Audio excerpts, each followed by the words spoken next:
So, today we will continue with the topic which we have started in our last class, that is different reversible processes where the working medium is an ideal gas.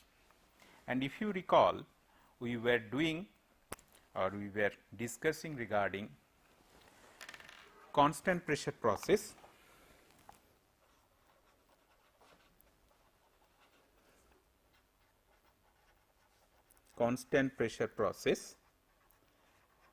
This has got another name, it is also called isobaric process. So, in this process we have got P is equal to constant, that means P1 is equal to P2. We have derived expression for work done during this process and heat transfer during this process, and if we recall, we have got Q that can be expressed in terms of a specific heat for constant pressure T2 minus T1. That means, differential heat transfer, that is Cp dt, and from this one can readily get the expression for change in entropy,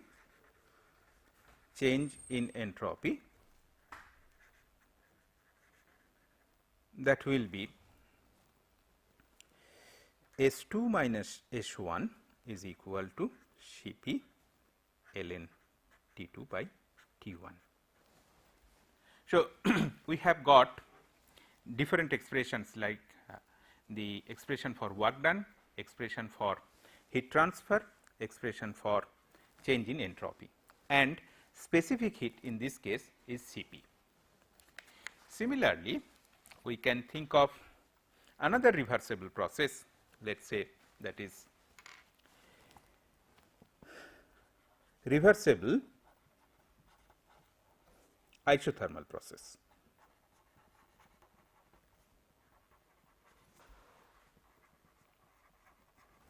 So, in reversible isothermal process, temperature remains constant.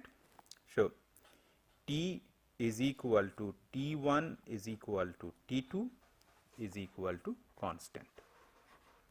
If we have that, then we will have P1 V1 is equal to P2 V2 from equation of state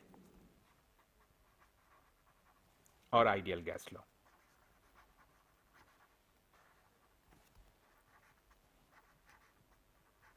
This is equation of state. This is from the equation of state for ideal gas. So, once we have this one can write, again we can take care of the other property changes with the help of first law of thermodynamics. One can write dq is equal to du plus dw, and du for ideal gas or for that matter any other compressible fluid, we can write Cv dt plus dw. Here change in temperature, that is there is no change in temperature is equal to 0. So, this is equal to 0, there is no change in internal energy. So, we can get dq is equal to dw, and as it is a reversible process and the fluid involved in this process is a compressible fluid. So, dw can be expressed as pdv, and we can write w1 to 2 is equal to integration 1 to 2 pdv. So, there is a relationship between P and V. So, that relationship can be used for determining the work done.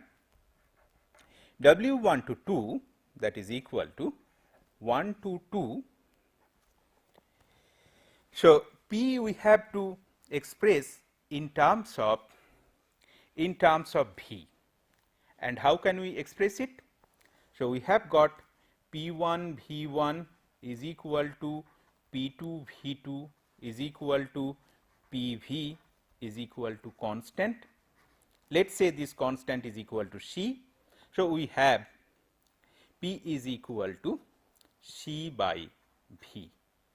So, this we can put here, and C by V dV we can put. So, W1 to 2, one can take C outside, and then it will be ln V 2 by V 1. So, that is what we will get as the expression for work done. And this C, it is nothing but P 1 V 1 or P 2 V 2. So, we can express it as MR T 1 or MR T 2 as we like it. So, we can put it as MR T 1 ln V 2 by V 1. That means, in an isothermal process, if we know the initial volume and the final volume, then we can find out what is the work done.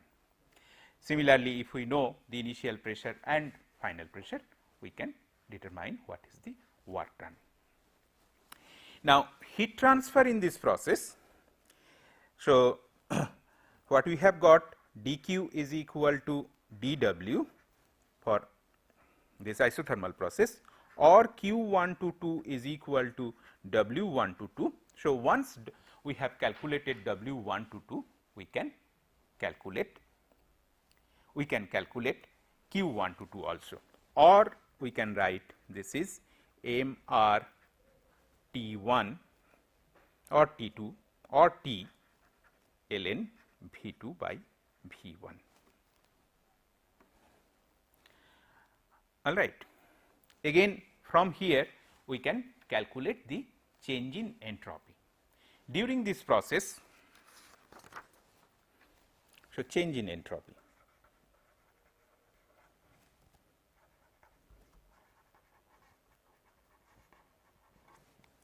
Change in entropy S2 minus S1 is equal to integration 1 to 2 dq by T, and one can take T outside as it is a constant. So, 1 by T integration 1 to 2 dq. So, this will be q1 to 2 by T. So, S2 minus S1 will be mr ln V2 by V1. So, this is the change in entropy during this process. Let us use, for the calculation of heat transfer or for the estimation of heat transfer, a different kind of relationship. Let us say dq is equal to C isothermal into dt. This is the specific heat during isothermal process multiplied by change in temperature. We know heat transfer is equal to specific heat into change in temperature. So, that is what I have written here, dq, that is change in specific heat multiplied by change in temperature, and dq we are getting some sort of a finite quantity, or if we integrate it, q1 to 2, that is a finite quantity, whereas dt that is equal to 0, or there is no change in temperature during this process. What does it mean? See, the product of two quantities giving a finite result or finite value, but one of them is 0, then the other of this should be infinity. So, C isothermal, it will be either plus infinity or minus infinity depending on the direction of heat transfer, depending on whether it is heat addition or heat rejection. So, probably I have mentioned it earlier that for a compressible fluid there is no fixed specific heat. The specific heat depends on the type of process, and the value of the specific heat, it varies from plus infinity to minus infinity, even it can become 0. So, here we are getting the example where the specific heat value is equal to infinity. And we are getting the other expressions like the expression for heat transfer, expression for work transfer and expression for change in entropy. Not only that, in this process we can see that the change in internal energy is equal to 0 as there is no change in temperature. Next we will go to reversible adiabatic process.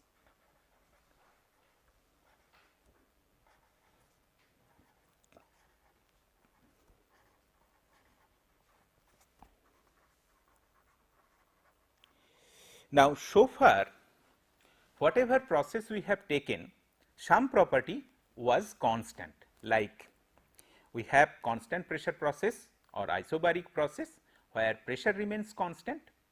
So, we can get a relationship between other properties like volume and temperature from the equation of state.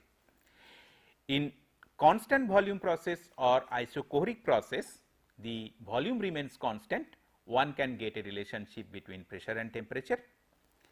Similarly, in isothermal process, the temperature remains constant, again one can get a relationship between P and V, pressure and volume. But here in the reversible adiabatic process, we know that there will not be any heat transfer, but what will be the relationship between pressure, volume and temperature, that is not apparent from the verbal description of the process.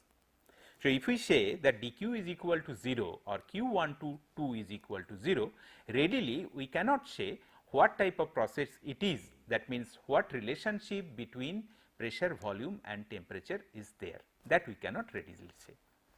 So, that let us derive what type of process it is. We know first law says dq is equal to du plus dw. If it is a reversible process and if a compressible fluid is involved, then instead of dq one can write Tds, du remains as it is and this is P dV. As it is a compressible fluid, so the mode of work transfer I have taken as the PV mode of work transfer, pressure volume mode of work transfer. Now, again I can write Tds is equal to Cv dt plus Pdv. This is what I can write. So, let us say this is one relationship I am getting and I am telling this, or I am giving a number to this equation, this is equation number 1. Then let us say I want to determine this quantity d of Pv. So, this can be written as P dV plus V dP. Then P dV I can write P dV is equal to d of Pv minus V of dP. So, let us say this is another equation I am getting. So, if we use one of the previous relationship, that is Tds is equal to du plus Pdv, we can write this is du plus d of Pv minus V of dP using equation 2.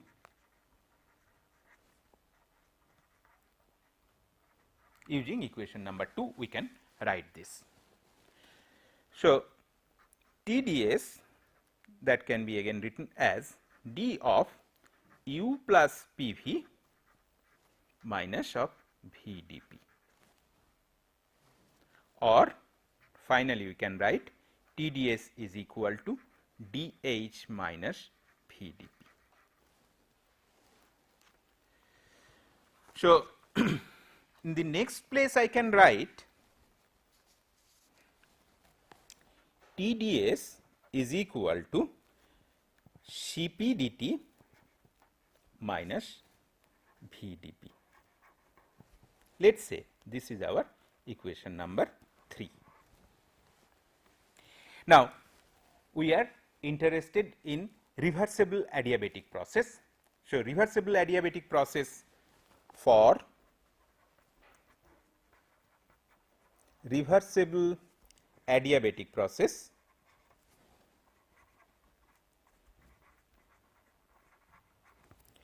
dq is equal to 0, heat transfer is equal to 0. So, TdS we can write that is equal to 0. So, putting TdS is equal to 0 in 1 and 3, so we can write from 1 and 3, what can we get? That from 1 and 3 we can get from 1 we can get Cv dt is equal to minus Pdv, this is what we can get, and from 3 we can get Cp dt is equal to Vdp. Now, let us say these are called 4 and 5.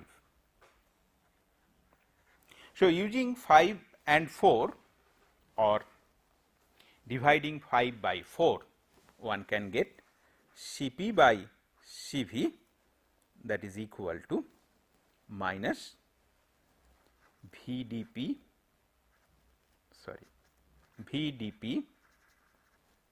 divided by Pdv. So, this is what we can get. Now, Cp by Cv, this is specific heat at constant pressure, specific heat at constant volume. This ratio we can replace by another number and let us call it gamma. So, gamma is equal to minus Vdp by Pdv. So, we need to do some more simplification. Let us say if we go about it like this, gamma is equal to minus Vdp divided by Pdv. So, we can write it like this, gamma dV by V plus dP by P, that is equal to 0. This we can write, and by some mathematical some more simplification we can write ultimately from this Pv to the power gamma is equal to constant. So, this is the relationship we will get for a reversible adiabatic process. Unlike our other processes, unlike the processes which we have seen earlier, the relationship between pressure, volume and temperature is not explicit from the verbal description of the process, that is it is a reversible adiabatic process. But if we follow the logic, apply the combined first law and second law, then we can see that we get the relationship between pressure and volume in terms of the specific heats, that is Cp and Cv, or in other words in terms of the ratio of the specific heats, which is gamma. So, this is a very well known expression for the thermal engineers, and we will see in number of places we will idealize the process to be a reversible adiabatic process. In many cases, the expansion process and compression process will be idealized as a reversible adiabatic process. So, generally if the process takes place in some sort of a container or cylinder which is well insulated, then the heat transfer is very less and the process also takes place very fast. So, there is not much scope for transferring heat with the surroundings. So, that is why the process becomes adiabatic. However, there are some dissipative effect. So, this process cannot be made ideally reversible process, but we simplify the process to be a reversible adiabatic process. Now, once we have this, one can have P1 V1 to the power gamma is equal to P2 V2 to the power gamma, and again one can have this relationship P1 V1 by RT1 is equal to P2 V2 by RT2. So, this is from the equation of state.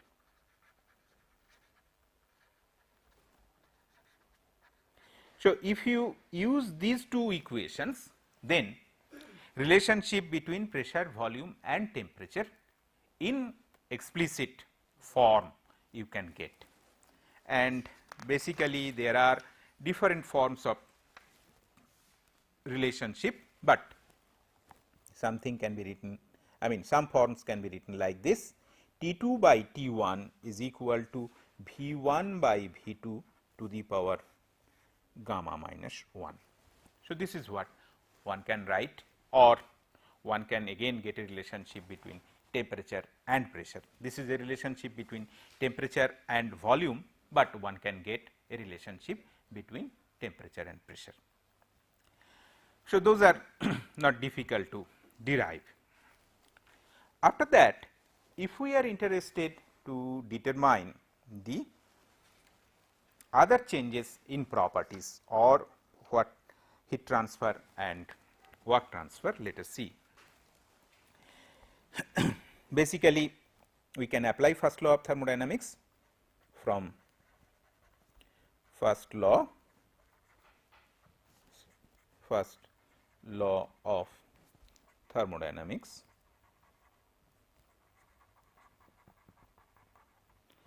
one can write dq is equal to du plus dw. Now, in this case dq is equal to 0. So, dw is equal to minus du or minus du is equal to minus dw is equal to minus p dv. As it is a compressible fluid, again the mode of work transfer is the PV mode of work transfer, that is why we have written it. So, we can write or U2 minus U1, that is the change in internal energy, is equal to integration 1 to 2 minus P into dV.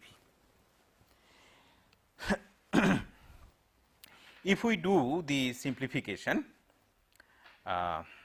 again just like before, what we have to do, we have to replace P by V using the relationships which we have derived earlier.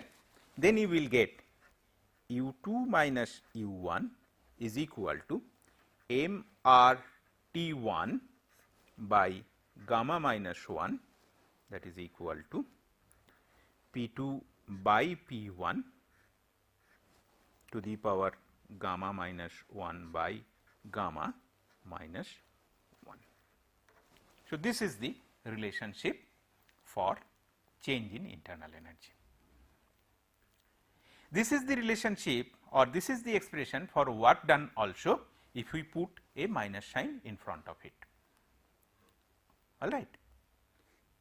So, we can get both change in internal energy and work transfer from the same expression, only the signs are different.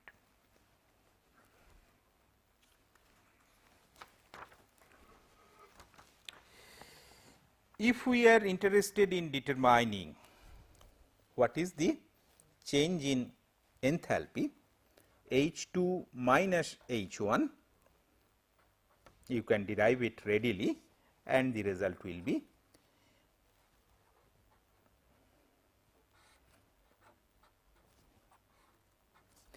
P2 minus P1 whole to the power gamma minus 1 by gamma minus 1. So, this is the change in enthalpy during this process.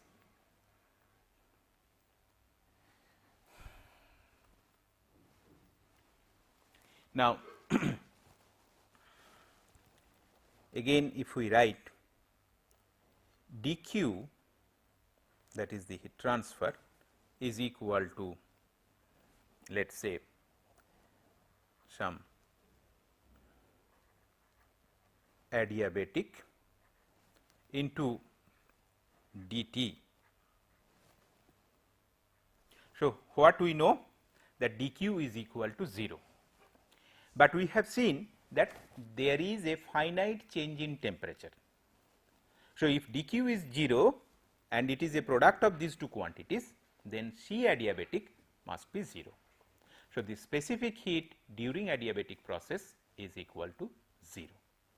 So, again I will remind you what I have told earlier, that specific heat can have any value, even 0. So, in this case we are getting specific heat is equal to 0.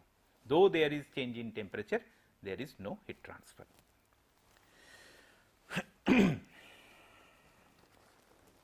Then lastly, what we want to do is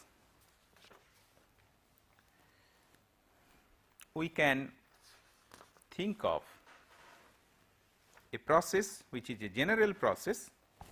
So, we can call it reversible polytropic process.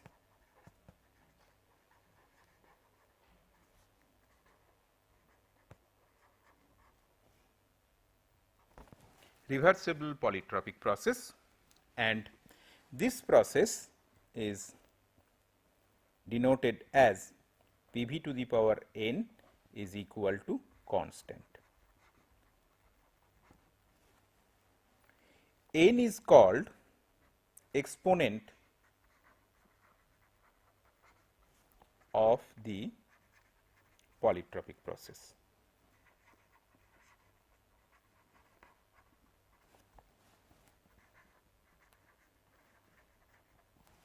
Exponent of the polytropic process, and then we can get the relationship P1 V1 to the power n is equal to P2 V2 to the power n is equal to constant, and again P1 V1 by RT1 is equal to P2 V2 by RT2, that is also another constant. So, using these two relationships, one can derive the relationship between either pressure and temperature or volume and temperature. The expressions will be much similar to what we have done in case of our adiabatic process. That means one can get T2 by T1, that is equal to V1 by V2 to the power n minus 1. So, this relationship one can get from using the above two expressions. Now, here one can have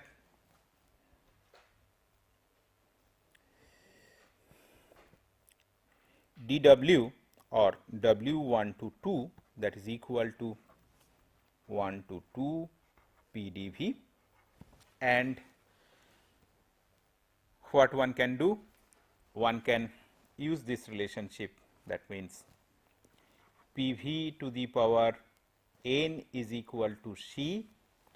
So, P is equal to C by V to the power n, and putting this W1 to 2, that is equal to 1 to 2 C V to the power n dV, and then one can take C outside. So, this is 1 to 2, or let us do the integration. So, this will be 1 by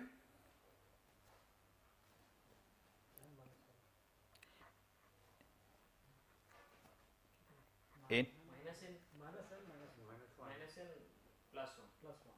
minus n plus 1, and at the top V to the power, and again same thing will come 1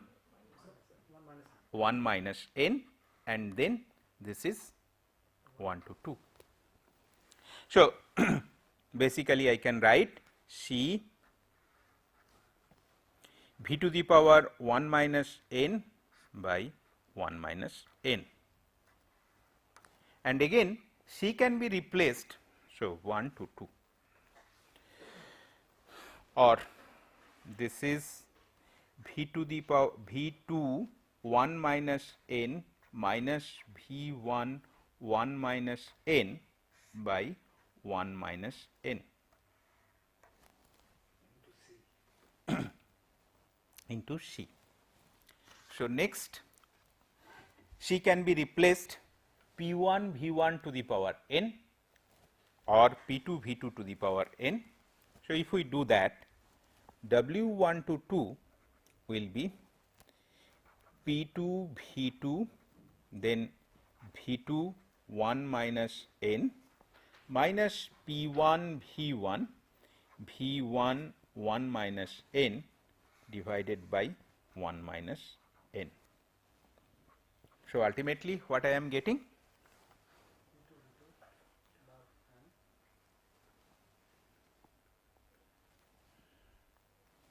Have we done some mistake somewhere? To the power n.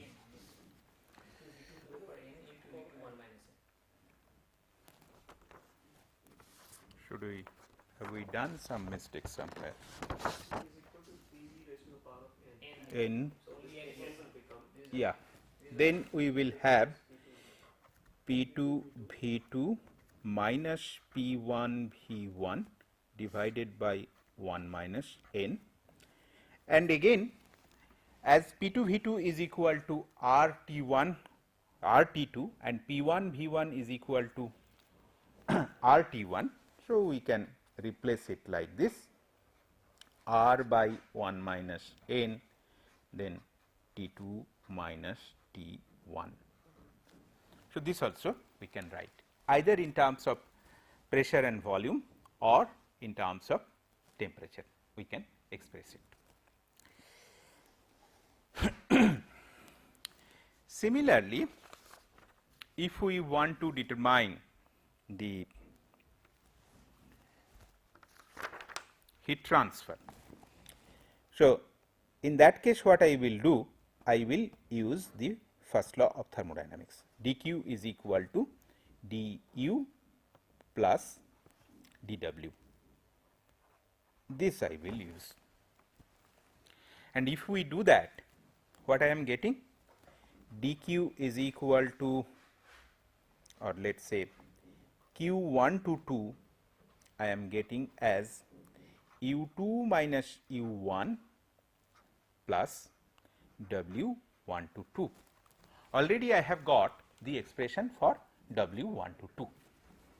So, q1 to 2 is equal to Cv T2 minus T1 plus W1 to 2.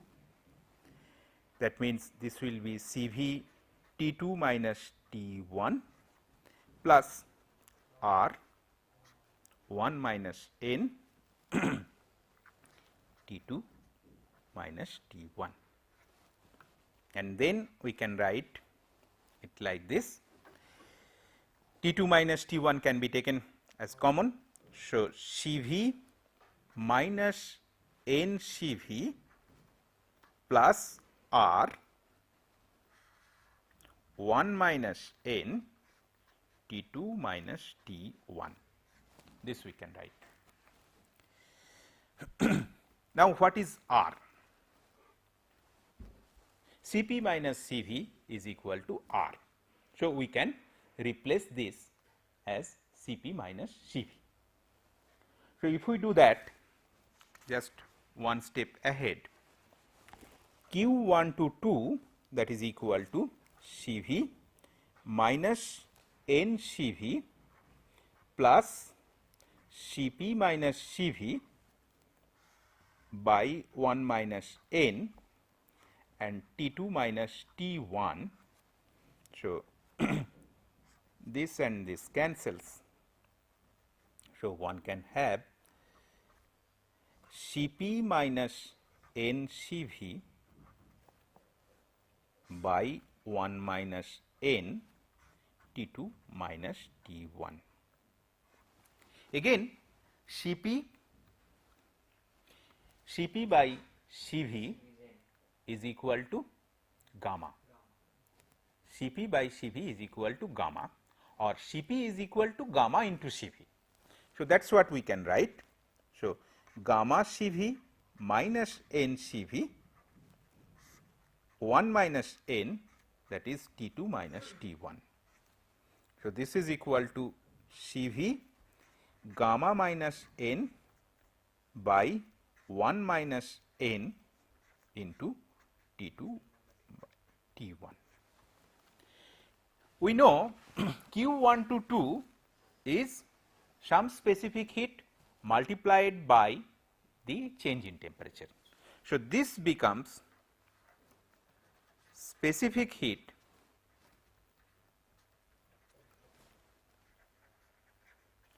for polytropic process.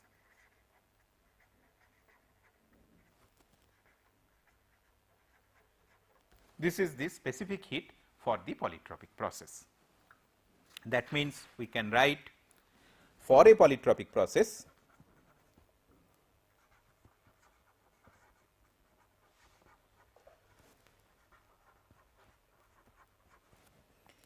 dq is equal to Cv gamma minus N by 1 minus N into dt.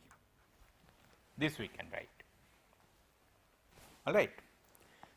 Once we write this, then the change in entropy can be determined very easily. S2 minus S1 is equal to this specific heat gamma minus N by 1 minus N ln T2 by T1. Okay. So, once we have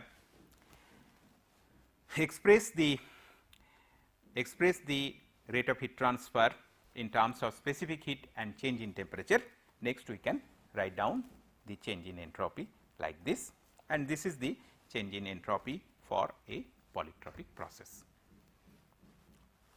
So, basically what we need to know here, we need to know the index of the polytropic process and the specific heats at constant pressure and constant volume. That is what we need to know for knowing the specific heat for any process. Now, it is interesting to note that all the processes whichever we have discussed so far, all are some special cases of the polytropic process. So, a polytropic process a polytropic process is a polytropic process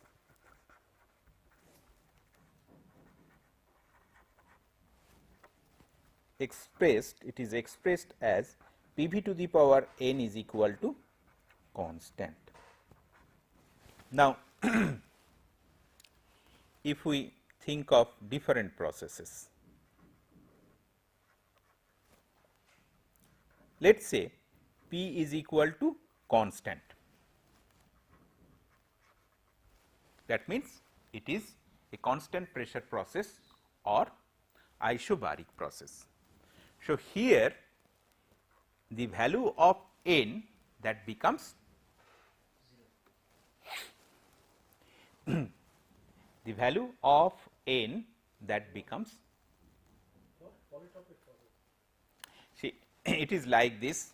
We are, what I like to show you, that the expression for polytropic process Pv to the power n is equal to constant.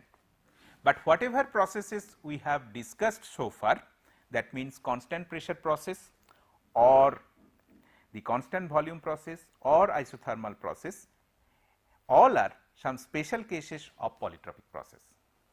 So, let us start with a constant pressure process or isobaric process.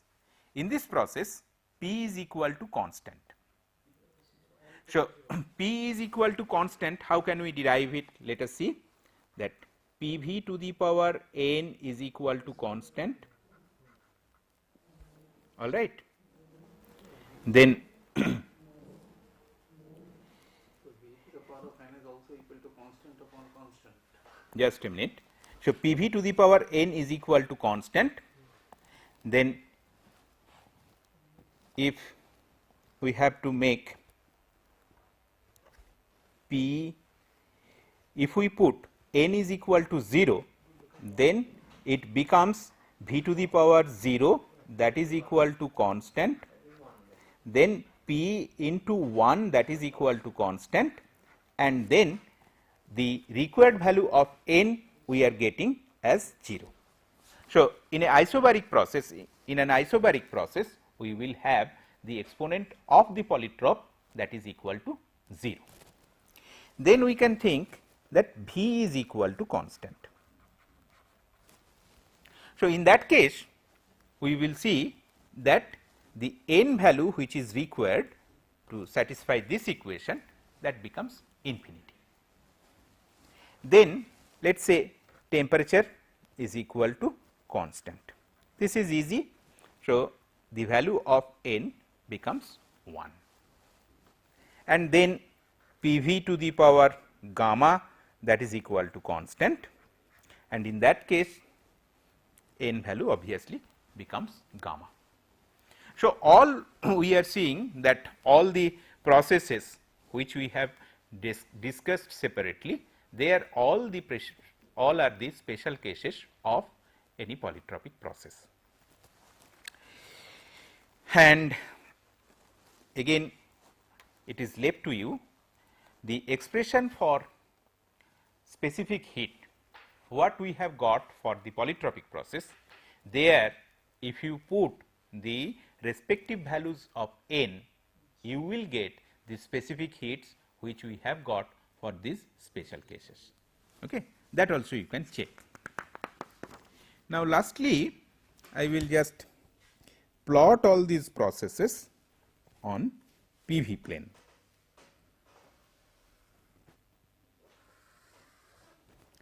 This is a PV plane. So, this is your constant volume process, and this is your constant pressure process. So, constant pressure process n is equal to 0, constant volume process n is equal to infinity. Then you will have T is equal to constant, that means n is equal to 1. And then let us use another color. So, this will be clear.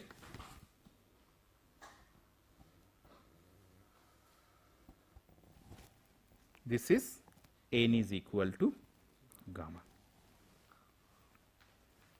and if it is of course a diatomic gas or air, so we know that we take 1.4 to be the value of gamma. Okay. So, these are the representation of your different processes on the PV diagram. So, normally find the value of gamma in the range of 1 and infinity. No. Okay, we will discuss later on. Because so, this is what I wanted to convey to you, and here of course, we can see that if we think of two different pressures, let us see from here, let us say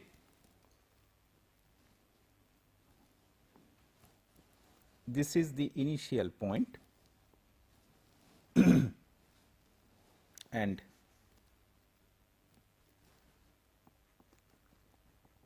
let us say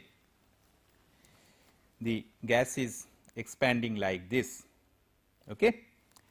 So, initially the gas is at some pressure and then the gas is expanding to some other pressure, and this is the isothermal path and this is the adiabatic path, and from this it is clear that the work done, if the gas is expanding, then the isothermal work done will be more than the adiabatic work done.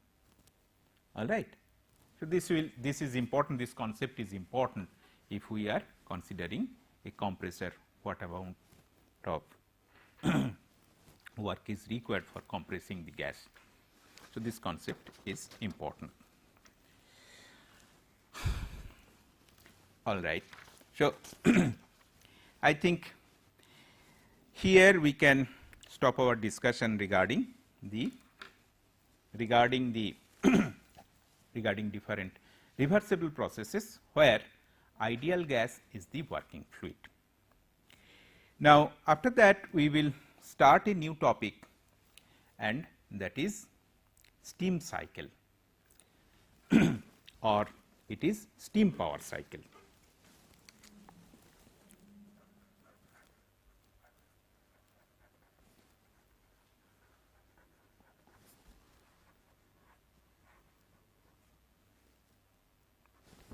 So, basically steam is used as the working fluid for steam power cycle, and steam cycle, it is basically a heat engine cycle, and obviously for any heat engine cycle the motto of the engineer will be to have the maximum efficiency. We know if the source temperature and the sink temperature they are fixed, then what is the maximum amount of efficiency that can be derived from the source and sink, that is also fixed, that is Carnot principle, and we will get the maximum possible efficiency if we use a reversible engine or a Carnot engine between the source and sink. Now, in case of a steam power plant, so the sink is the ultimate sink is the atmosphere where the heat has to be rejected, and source, that is the temperature which we get from combustion, the temperature of the flue gas, that is the source temperature, that can be taken as the source temperature. Again we cannot, as the sink temperature is limited by whatever is available in our surrounding or environment, the source temperature is also limited, because we cannot arbitrarily increase the temperature, as we have got certain materials, engineering materials, which has to withstand the high temperature. So, basically from the restraint of the material, we have to limit the source temperature. So, we can take this as granted that our source temperature, the highest temperature, that is limited, and the sink temperature, that is also limited. So, between these two temperature limit, we have to get the maximum output, or at least we should try to get the maximum output. And obviously, we have learnt that a Carnot engine or a Carnot cycle will be able to give that amount of, or that maximum performance of the cycle. So, using steam as the working substance, let us have a Carnot cycle. I am using the TS diagram. So, this is T and this is S. Let us say this is the source temperature. Due to material restraint or constraint from the material point of view, we should not go above this. And let us say this is the temperature of the sink which is available to me. So, these two temperatures are there, and the Carnot cycle that constitutes 4 processes. 2 of them are isothermal processes, isothermal heat addition and isothermal heat rejection. Then there is one adiabatic expansion and one reversible adiabatic compression. So, basically my cycle, Carnot cycle using steam as the working fluid will be something like this.